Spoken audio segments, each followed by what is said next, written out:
Hello, Taylor Elwood, your mad scientist and magical experimenter at magicalexperiments.com. Today, I want to continue to talk about health magic, and this time I want to talk about diet and exercise.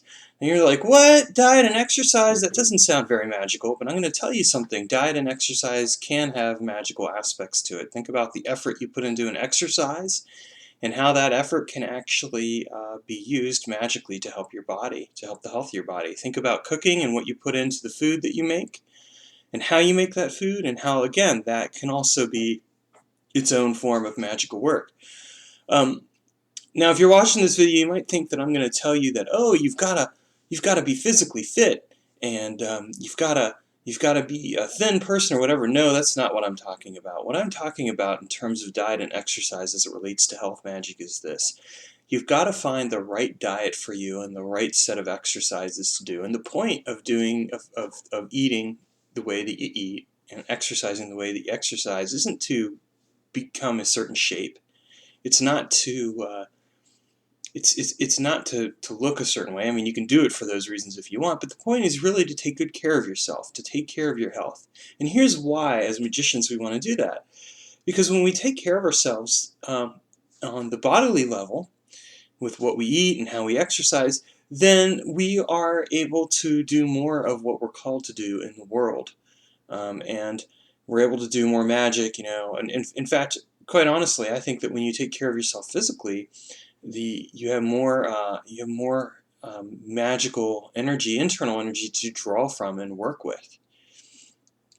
So, really, I want you to think about health magic in this way. That part of health magic and being proactive in health magic is really taking good care of yourself.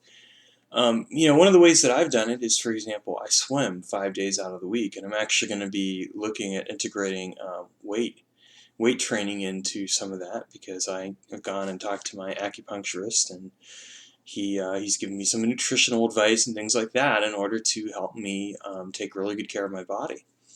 And really, his advice has helped with the cultivation of the internal energy as well. So hey, why not do it, right? But find some type of exercise that you can do every day. So often what I see with magicians is, there's so much focus on the magic and on the spiritual that the body's neglected. And yet, as I said before, the body is one of your most potent magical tools. And if you don't take care of it, it's not going to take care of you. I look at the time when I'm going swimming or exercising as another form of meditation, because at that point in time, I'm just focused on the exercise. I'm becoming that thing. And if I find that I'm thinking a lot or whatever else, that actually kind of gives me some things to be aware of, and so I'll go into a meditative state and kind of track that. And that's how you can look at any of those exercises that you do. But not only that, you're going to find that as you're taking care of your body in that way, that really you're entering into a deeper spiritual relationship with it. You are treating your body like the temple it is. You're taking care of it. You're doing the necessary exercise to make sure you have a healthy heart, that you have a healthy body.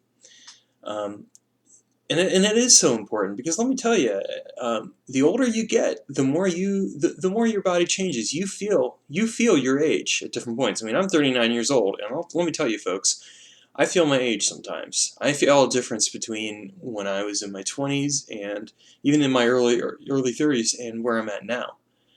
And it's because I take care of my body, and because I'm doing the different exercises that I'm doing, that I feel really good overall. But I still feel that difference. I still notice a difference.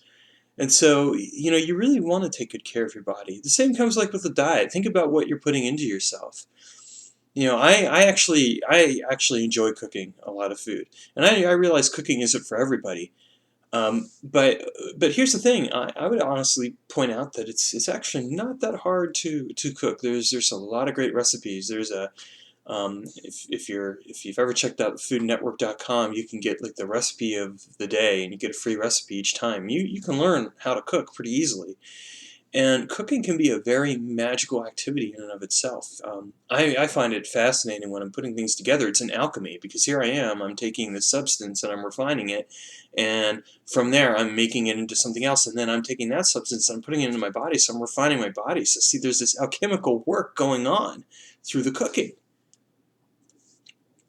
So what I would really put out there is Be aware of your diet, be aware of exercise, and again, don't do it for the right reasons. I mean, certainly you can do exercise so that you can become skinnier or whatever else, or look a certain way if you want. I'm not saying there's anything wrong with it, I mean, per se.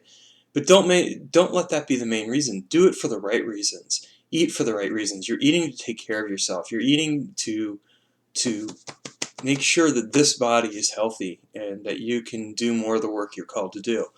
Um, Exercise so that you can take care of yourself. When you look at things in that way, it makes such a big difference. Okay, so that's it for this week. Have a comment about exercising or dieting, feel free to, or rather food and cooking and all that, feel free to leave a comment below. And if you go over here and you haven't subscribed yet, please make sure you click on the T to subscribe, because then you get more awesome videos from me, your mad scientist and magical experimenter. Thanks so much and have a great weekend, folks.